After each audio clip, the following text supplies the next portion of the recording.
help you? Yes, you can help me, absolutely. I very much need to get inside here, so if you have a master key, you have a key, right? Yeah, I have a key. Look, the person who lives here, it's just very important for me to see him. And you knocked, right? Yeah. He didn't answer. Which means I have been gone for far too long. Welcome back. This is episode 24 of The Lockdown, the Practical Privacy and Security podcast. So a lot has happened since the last episode for sure. I think that was back in February and we're now in the middle of May. So for that, I apologise, but I've been very busy working on this side project I keep mentioning. I'm going to talk about some of it now, I might as well. So this is going to be a bit of a casual discussion in today's show. I don't have any notes, so this is really what's just top of mind. So I've been working on something called the Open Source Intelligence, Defense and Security Framework. So for those of you in cybersecurity, you will be all too familiar with things like the NIST Cybersecurity Framework. And there are various documents called standard publications that cover everything from zero trust architecture to cloud security and that kind of thing. And I have no problem with NIST. I think it is an amazing set of resources. But we do have a gap. Whether it's the CIS controls or NIST or even Zero Trust as a framework, all of these seem to focus on cybersecurity post-reconnaissance, which is why I'm developing the Open Source Intelligence, Defense and Security Framework. So I'm going to call this ODSF for short. Now, before I dive into what the framework encompasses, let me talk about the gap that I identified. If we cast our minds back to 2023, some of you may be familiar, or certainly have heard something in the news, of the Caesars Palace and MGM Resorts ransomware attack. This is where a group that the cybersecurity industry dub as Scattered Spider carried out an attack, and in particular with the MGM Resorts, they carried out, during the reconnaissance phase, open source intelligence for the offensive. So they're gathering details on who the IT admins are, what tech they're working with, who do they work with, who are their colleagues. And through this intelligence gathering exercise, that's the reconnaissance phase, they're able to gather enough information to carry out social engineering, which is largely how it happened. And it was linked in job titles, job descriptions, the tech they're working with. It was primarily that, it was suspected to be that anyway, that gave them what was needed to carry out a very successful social engineering attack, which ultimately led to the ransomware. Now, I started thinking about this a very long time ago, but it's really in the past 6 months I put pen to paper, so to speak. And as many of you know, or some of you know, my day job is a field CISO for Veeam software, no secret there. And that keeps me travelling and very busy during the week, which really only leaves evenings and weekends to work on this. And let me tell you, as I started working on this, I realised just how much work I had taken on. This is something way bigger than myself for sure. Now, while researching this, I did find one other framework which was an attempt at addressing the more human factor or the human element to cybersecurity, but it didn't really touch on OSINT in any deep and meaningful way, and it didn't really provide controls, which the NIST cybersecurity framework does. And I thought, okay, to make this effective, we need to have focus areas, subcategories, and controls. And in fact, you are hearing about this for the very first time. I have told very few individuals about this. There are a couple of organizations that I'm speaking with to help sponsor me, hopefully get some sponsorship to publish this. But otherwise, you are the first to hear it. So let me share what I have so far. So there are 5 focus areas. The first one being digital footprint reduction. And this really involves identifying and managing and minimizing the online information exposure of an organization and its members, especially high-profile members, executives, that type of thing. Now, my prevailing theme for every single focus area is minimize what can be known. And this is really the ethos that we take on this podcast. I often talk about striking a balance and this practical privacy. You know, we can't do everything. Or some of us wish we could. I certainly wish I could just disappear forever, put my tinfoil hat on and live in the mountains. But we still need to operate in society, and we have a day job and we have a wife and kids, that type of thing. So that's not practical. So for the digital footprint reduction category or focus area, this really covers controls that just limit the amount of sensitive or exploitable data available to adversaries via open source, whether that is LinkedIn, like the MGM attack, or other areas as well. So each of these focus areas has a series of subcategories. So while I'm on the subject of digital footprint reduction, the subcategories I have here are things like footprint inventory and assessment, data exposure minimization, public presence and content management, privacy and personal data protection, and the list goes on. So the other 4 focus areas are social engineering defense, technology exposure management, executive protection, and then continuous monitoring and response.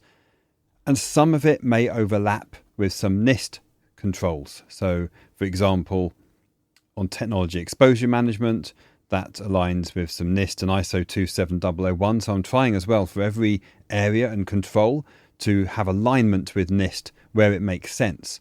Now, this does deviate slightly from what this podcast is about, but I do also know that many of you work in cybersecurity, so it may be of interest. And anyway, that's what I've been doing. I also want to honour the open source part of OSINT. So I'm looking for collaborators, whether they be individuals or even organisations that want to sponsor me. I can't do this alone. If I try and release an open source intelligence defence framework, then it's just one person doing that. So I want to get people on board. So I'm talking to a few organisations right now. And when I'm ready to share more details of that, I'll put that on my website, which is psysecure.com. That's PSY secure.com. Anyway, moving on. Let's talk about Patreon for the moment. My intention was not to have sponsors or ads on this show. I personally hate hearing those when I listen to other podcasts. So I thought, okay, how am I going to pay for the podcast hosting? I use Buzzsprout, and you have to pay a monthly fee. It's not a lot. It's about $12 a month, but that keeps the show online, whether I record episodes or not. And because of the last 3 months having a gap, quite rightly so, I have had some members cancel their membership. And honestly, I do feel guilty taking money through Patreon in the first place. On one side, it's helped me recoup costs such as my audio gear and microphone, and I've got compressors and EQs to try and deliver a high quality show. Now, we're not talking hundreds or even thousands of dollars here, but I don't want anyone to think it's expected or required for me to put this show out. If you don't want to pay, please feel free, cancel the membership. It's not required. If you do, then I greatly appreciate it. Anyway, I wanted to get that uncomfortable subject out of the way. Let me know. You can email me at lockdownpodcast@protonmail.com. Let me know if you think Patreon is a good idea, a terrible idea. Maybe you think ads would be the better way to go, although I'm very reluctant to do that. So ideas on a postcard would be greatly appreciated. Now, as I said earlier, I don't have any notes or topics planned for this podcast, though this is really just me rambling and talking with you guys. So let me tell you about some privacy hiccups, at least from my side of things. As much as I like to practice what I preach, sometimes mistakes are made. And there was a mistake I made with a speeding ticket a few months ago. Now, depending on what state or even county you're in, will depend on how public that information is. I got very, very lucky. I didn't get charged with anything. And of course, I drove 10 miles over the speed limit. I was doing 80 and a 70 past the state trooper. And you know, my first thought was not, oh no, I've been caught for speeding, is, oh no, if I get a ticket, that's going to be public data and give away all sorts of information. Now, I was very lucky. I got away with it. I think I won't get away with it a second time. And also the county that I was in at the time doesn't reveal too much information on the county court website. So I got lucky. But this serves as a warning, especially for those of you in the United States, that just drive carefully, because if you get a ticket, and depending on the county you're in, that could be your name and address and other personal information out there for data brokers to harvest and use for malicious purposes. You don't want that. We should also talk about browsers. Since the last time I spoke to you, there was a situation with Mozilla Firefox and their terms of service. And it's safe to say there was a bit of a backlash from the community. So I do believe they went back. I think it was in March. They reversed some of these decisions. So they've rewritten the terms of use. Now, one of the lines in their terms of service was quite concerning because it says, when you upload or input information through Firefox, you hereby grant us a non-exclusive, royalty-free worldwide license to use that information to help you navigate, experience and interact with online content as you indicate with your use of Firefox. Well, the wording of that, I don't know what lawyers they're using, but they really need to change and find someone else, because that can be left to vast interpretation. Does that mean if I produce a piece of music and upload it to some platform that now they have royalty-free rights of that music? Well, it's absurd. Now, they did change, and I think their new terms state in a little bit better wording, but they basically say, you give Mozilla the rights necessary to operate Firefox. This includes processing your data, as we describe in the privacy notice. It also includes, and they still say this, a non-exclusive, royalty-free worldwide license for the purpose of doing, I'm not sure whether they've worded this very well, for the purpose of doing as you request with the content you input into Firefox. This does not give Mozilla any ownership in that context. I honestly think they should find a new lawyer, scrap the entire terms of service and start again. Now, what does this mean for you and I? First off, I haven't been using Firefox for a very long time now anyway. As I've mentioned in previous episodes, I use LibreWolf. For day-to-day browsing, it has served me very well. And a few of you have written in and said, how about Mulvad browser? Mulvad, in my opinion, is great if you want to resist fingerprinting and doing things like that. But for a day-to-day browser, it just does not work well for me. There's this canvas protection, so if you try and upload an image or something, you'll see it's all scrambled. Yes, you can turn that off, but then you're defeating the purpose of using Mulvad browser. It's trying to be very hardened and privacy-minded out the box. But to the point, is it making me entirely unique that it defeats the purpose? There is the term hiding in plain sight, and I still have Firefox and Brave as well as LibreWolf installed on my machine. The reason being, if I do have issues in LibreWolf, which is very rare, but if I do, I switch to Brave. It's close enough to a Chrome browser that most things work on it. If I need Firefox, I've still got Firefox, but I just don't use it for my day-to-day browser. Now, I did see a few comments in Reddit where someone said privacy and security are two different things. Yep, I agree with that. And they went on to say Google Chrome is a safe browser which is frequently patched and improved, but it's definitely not private. Yes, true, but I wouldn't say it's entirely secure either. You've got to remember there's such a thing as info stealers. These are prevalent at the moment, and info stealer logs are going to have things like your browser cookies, basically all sorts of things from your machine, including passwords saved, that type of thing. They will be targeting Google Chrome. Absolutely. I think that would be the top of their list. Will they be targeting LibreWolf and Mulvad browser? Probably not. They're targeting known password managers. Essentially, this is malware on your computer that now has rights over everything on your machine and is going to gather as much data on you as it can. So saved credit card numbers, crypto keys, your browser cookies.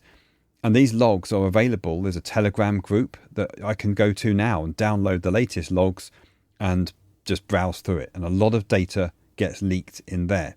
So yes, Google Chrome is secure from a patching point of view, but it's also a target. So for me, the fine balance is LibreWolf. The other thing I don't like about Mulvad browser is this like frame it does to hide your dimensions or your screen size. And again, you can turn that off. But if I needed that level of privacy and security, then I'm going to use Tor and the Tor browser. I don't need anything in between. So day-to-day, LibreWolf, ultimate privacy, Tor browser. I just don't see a great deal of value in things like Mulvad browser because it just makes my life difficult. So for me, LibreWolf gets my vote. Now, I'm sure many of you would disagree, and if you use Mulvad browser day-to-day and it works for you, then that's great. But you got to remember, I'm also doing other things like web development. So if I use Mulvad browser, it means having that for one thing, then Firefox for another thing, then LibreWolf. And for me, I just like to have one browser for the majority of things I do. As for my phone, though, I still use Graphene OS, and I use the default Vanadium browser. For a while, I actually tried DuckDuckGo browser on my phone, but I just found it a little bit buggy. I didn't like it. It was slow. Vanadium is good enough. If I visit websites that are likely to be fingerprinting me, let's say I'm researching profiles on Instagram or having a look at that, I'm not going to be using LibreWolf. I'm actually going to spin up a virtual machine. I actually have Chrome installed, and I try and appear as normal as possible. I don't have any plugins. I don't care. It's not what I use day to day. It's just for certain things.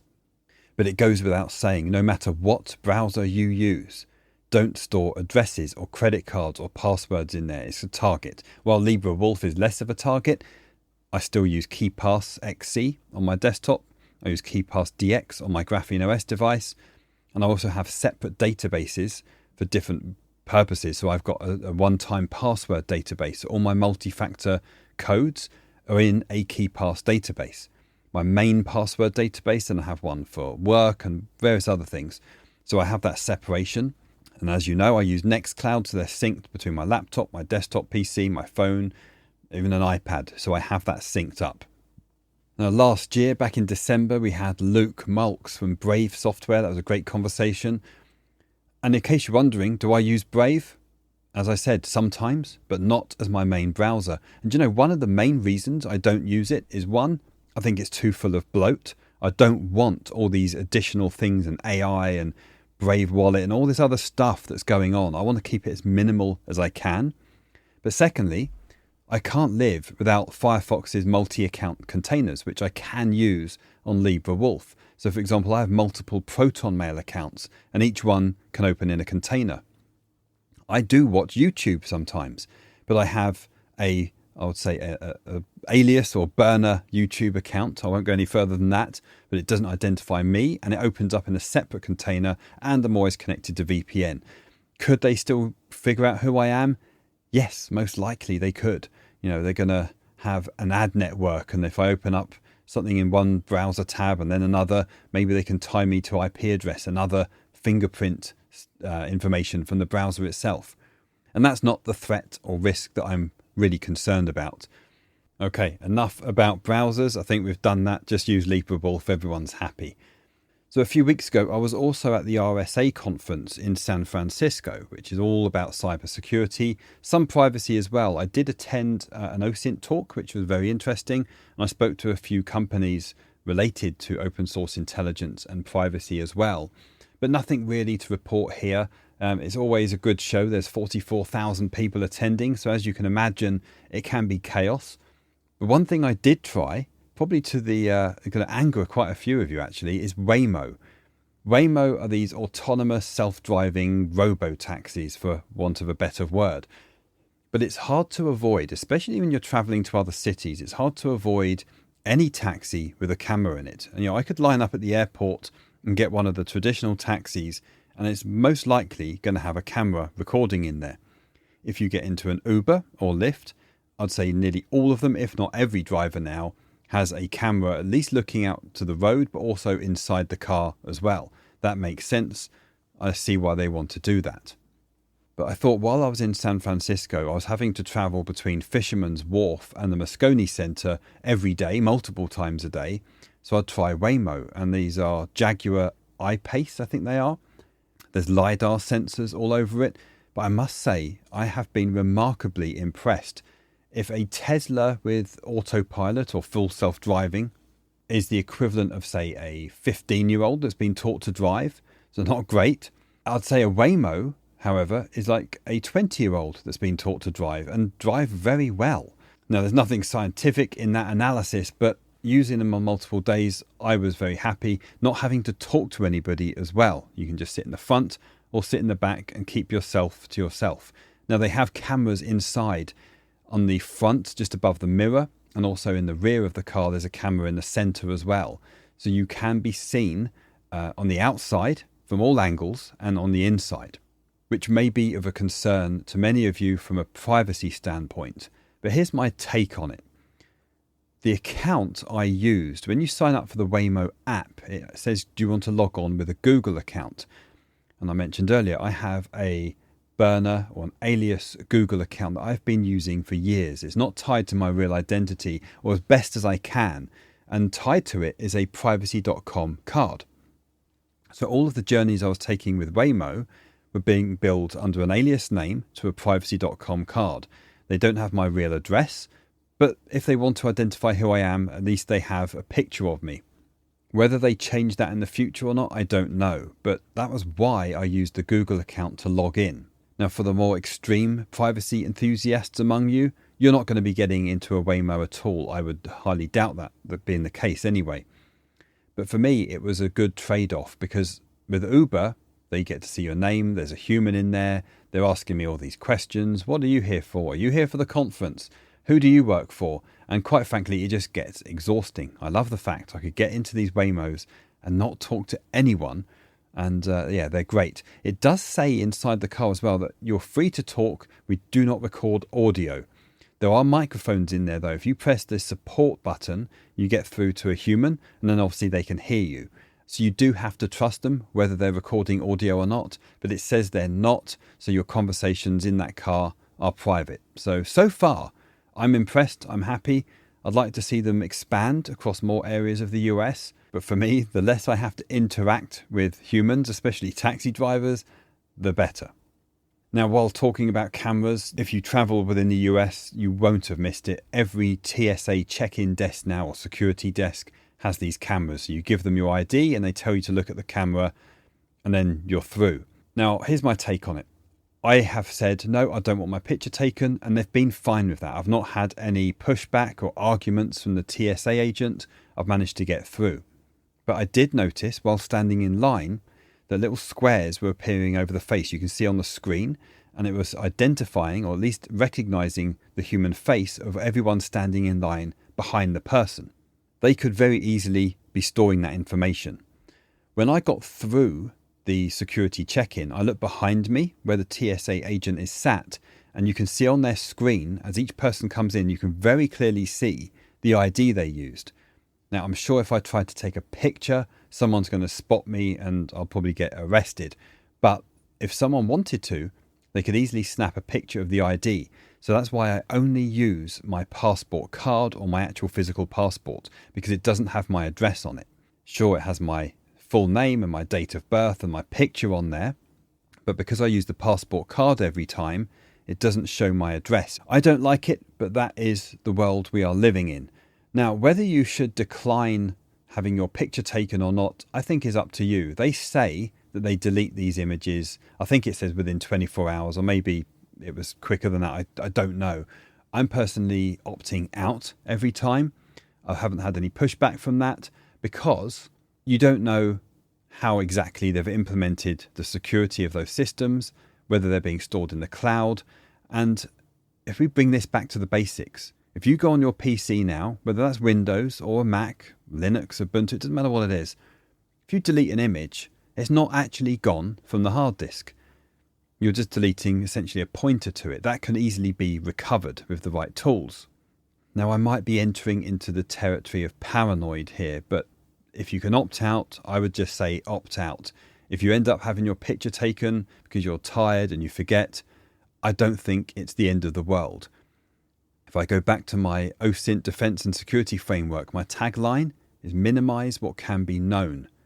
It doesn't say eliminate it. That's going to be very hard to do. So as long as you're minimizing what can be known about you and keeping privacy in mind, then you're doing the right things. Now let's go to a few listener questions because I've missed a few since the last episode. So if you have a question, you can email me at lockdownpodcast@protonmail.com. And one listener says they have two questions from an Australian or international perspective. So I'll do my best. I'm not too clued up on privacy in Australia, but let me try. So the first one is around anonymous SIM cards and phone numbers, and the second one was around payments. So they go on to say that the Know Your Customer or KYC laws require identification to activate a prepaid SIM. So there doesn't seem to be much alternative to the commonly recommended Mint mobile route. Yeah, I feel sorry for you Australians. Privacy doesn't seem to be an easy thing to attain in Australia. And yes, if they're requiring ID to activate a prepaid SIM, then honestly, I don't know what you can do. And they go on to say, is it still worth getting a new mobile number in their actual name and then proceed with using VoIP numbers for usage for everything? Yeah, I would say yes.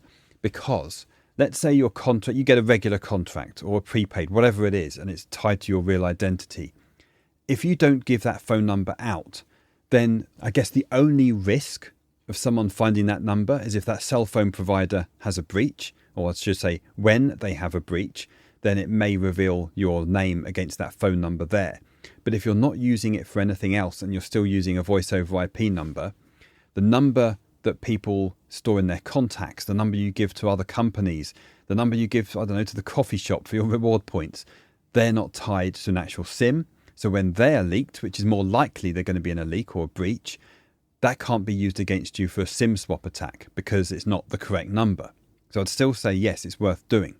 And then location tracking. They go on to ask about location tracking, if that's tied to cellular data on a SIM. It would be worth looking at in Australia if you can get data-only SIMs. That's something I actually don't do here in the US. So if anyone uses a data-only SIM, please share your experience with that. But yeah, location tracking. At the end of the day, if you have a SIM card in your device, they can track your location. Now, do you go down the extreme path of putting your phone in a Faraday bag? As long as it's in a Faraday bag, you should be blocking all signals and no one's going to track you. But again, look at your threat level. What are you more concerned about? If you are someone that could be under a significant threat and someone does have that real SIM number, then yes, they could track your location. If you have an iPhone that has the Find My Device feature, or whatever it's called, Find My, if someone was able to access the iCloud account, or someone at Apple, maybe you could pay them, $500, they could find your location because it tracks every device, if that's turned on, of course. So if you cannot buy a prepaid SIM in an alias name, I would still say do it. One, because you're not tied to a contract, so there's always that benefit.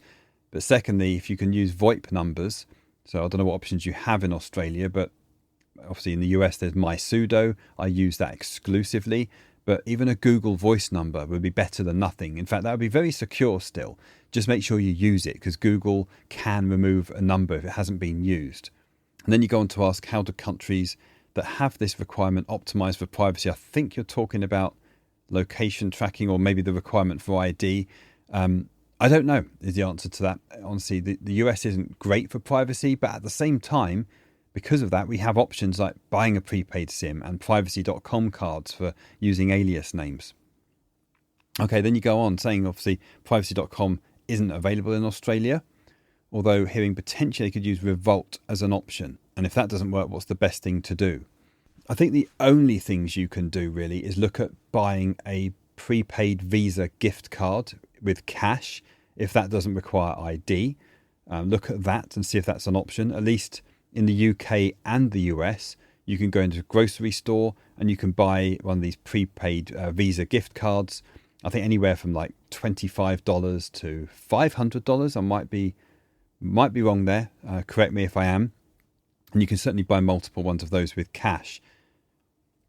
It may raise some suspicions, but if you get that for perhaps the purposes of purchasing a phone or your SIM card, or I don't know, paying for your VoIP service, that's a good option. But I hear you. It's more than a bit frustrating. If you're in Australia and certainly the UK now, privacy is something that seems to be fading quite fast. So I don't know what to do. In fact, if you figure something out, please write back to me, send me an email. I'd love to share it on the show, because I'm sure there are other people based in Australia, perhaps New Zealand, also the UK, where some of the other tips you find might apply. Now, you did mention Revolt. I should address that. I did look into that a while ago and I dismissed it, but I'll be honest, I can't remember why. I think if that's the only option, it's certainly worth a look. Now, MySudo, at least in the US, also has private payments.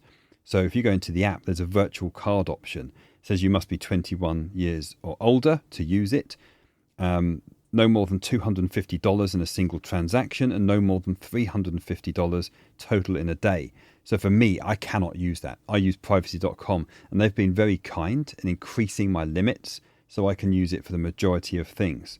However, it's an alternative. I don't know if that would be available to you in Australia, but when you get started, they do need to verify your identity. They say, my sudo only ever asks for personal information when required under government regulation. For virtual cards, we must verify your legal name, address, and date of birth. So when you go through to proceed with that, you've got to enter your date of birth. And then it asks for your first name and last name. And I haven't proceeded with this, but then I assume that's when it asks to scan a copy of your government ID, and they can do checks from there. So yeah, our options are becoming limited. Now, while on the subject of scanning IDs, if you haven't done this already, take a copy, a scan of your passport, your driving license, your birth certificate, marriage certificates, any of this important stuff, living trust documents. If you have a certificate of trust, if you put your home in a trust, any of that, take a scan and obviously store it somewhere very safe.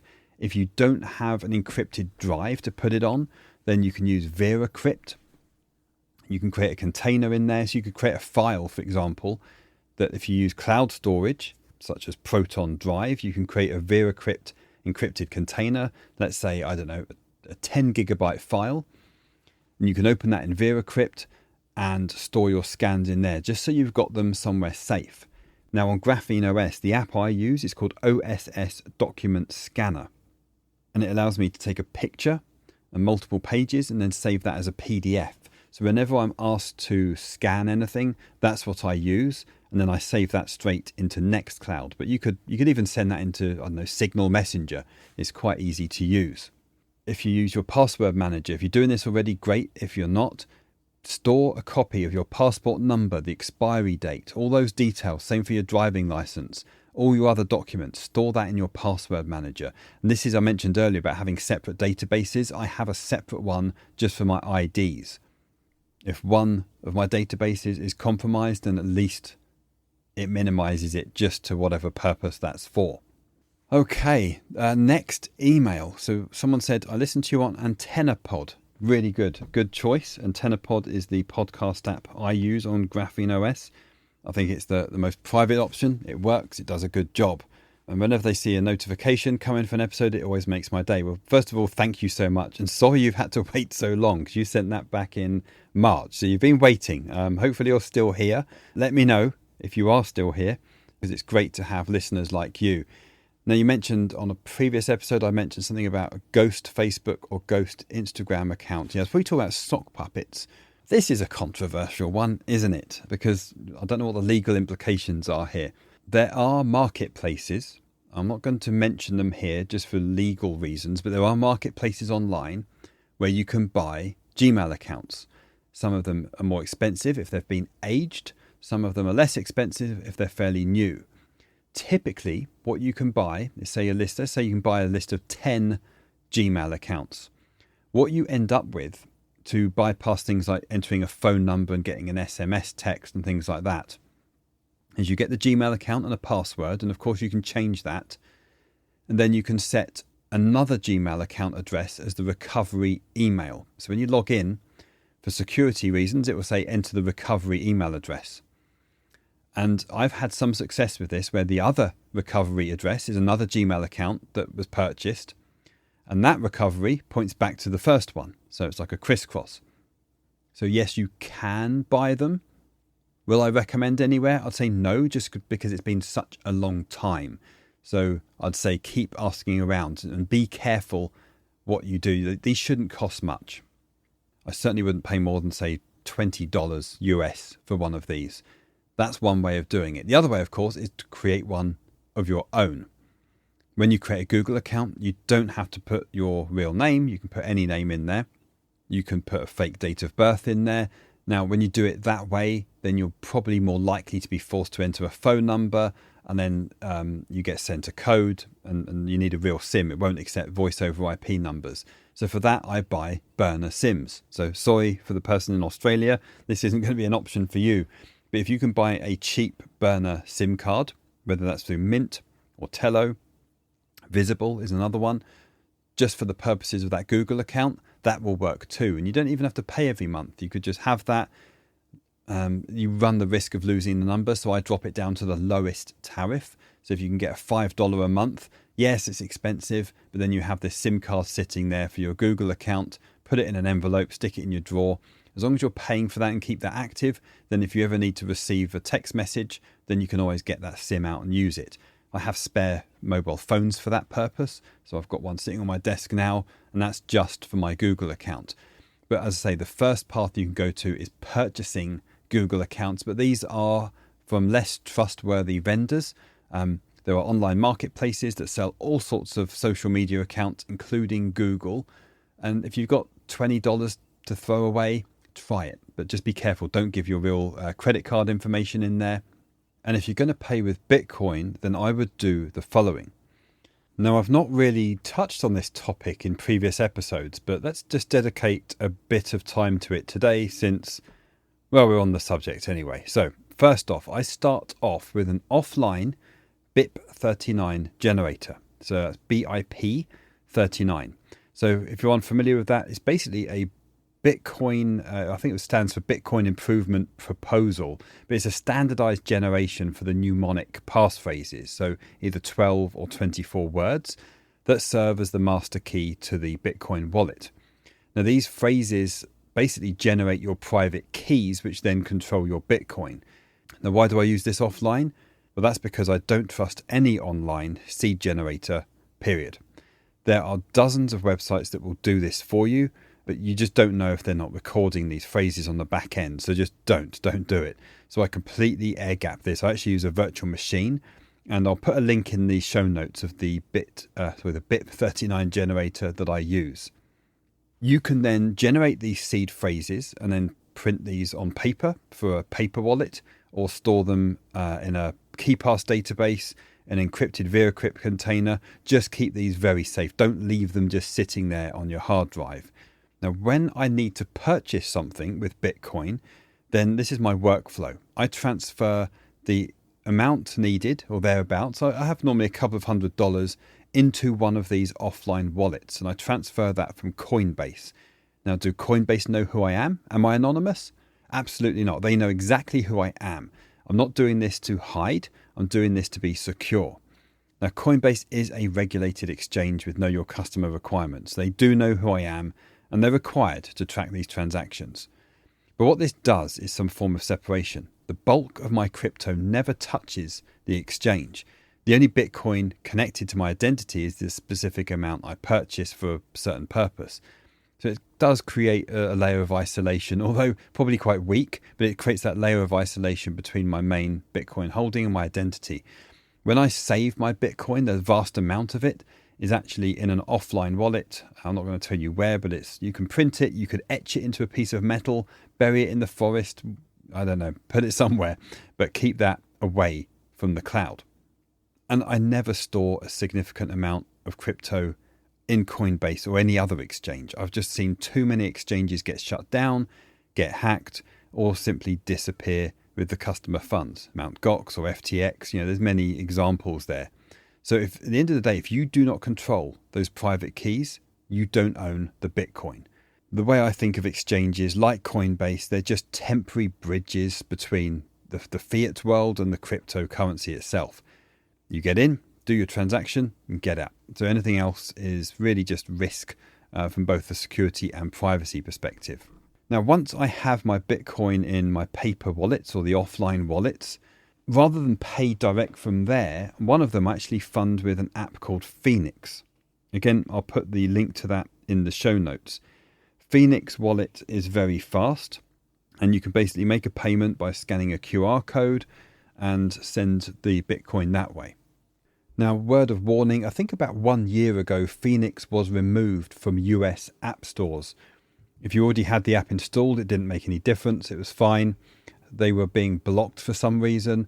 However, I went to their website and it still has a link to both Apple and Android app stores. So I don't know if that's true. There is an alternative, so I'll link to this in the show notes, and that is Zeus, which is another one that I would highly recommend if you want to make payments in Bitcoin. Now, why do I mention any of this? Because going back to the question of purchasing Gmail accounts, and I'm not recommending you do this, but if you do, I think it's best to do that with a Bitcoin wallet. Have something separate. So use this BIP39 generator, create yourself a private key and public address, store that somewhere very safe. So don't just put it in your main password manager. I'd create another one for that purpose. But whatever you do, don't forget the password. Remember how to access it. I think the risk of having that paper version, if you have that in a safe at home or hidden somewhere, the risk is very low of someone finding that. And if they do, they won't know what it is. So I would recommend that. I actually have a family member that owns some Bitcoin, and that's what they do. They have a paper wallet, it's laminated.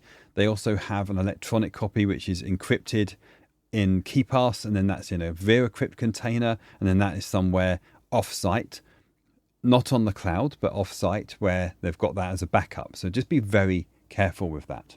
Now, what you use these Gmail accounts for is up to you. If you're just going to use it for personal stuff, maybe you want to look at YouTube and just have a Gmail account spare to hand in case you ever need one and it's not tied to your real identity, I think going the burner SIM route is preferable. You're going to have your own phone number. It's legal. You're not buying anything sketchy from a marketplace.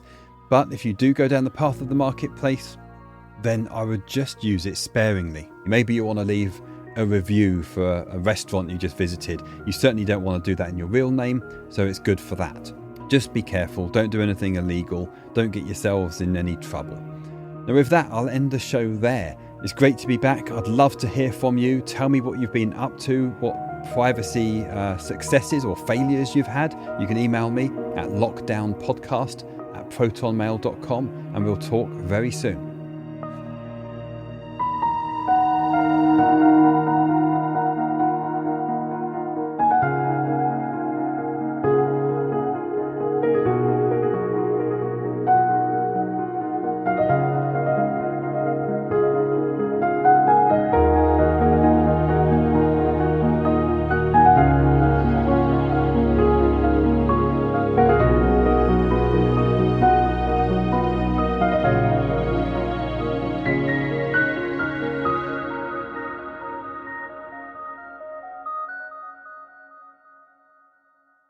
I know you're home. Your car is here. Come on. Hey.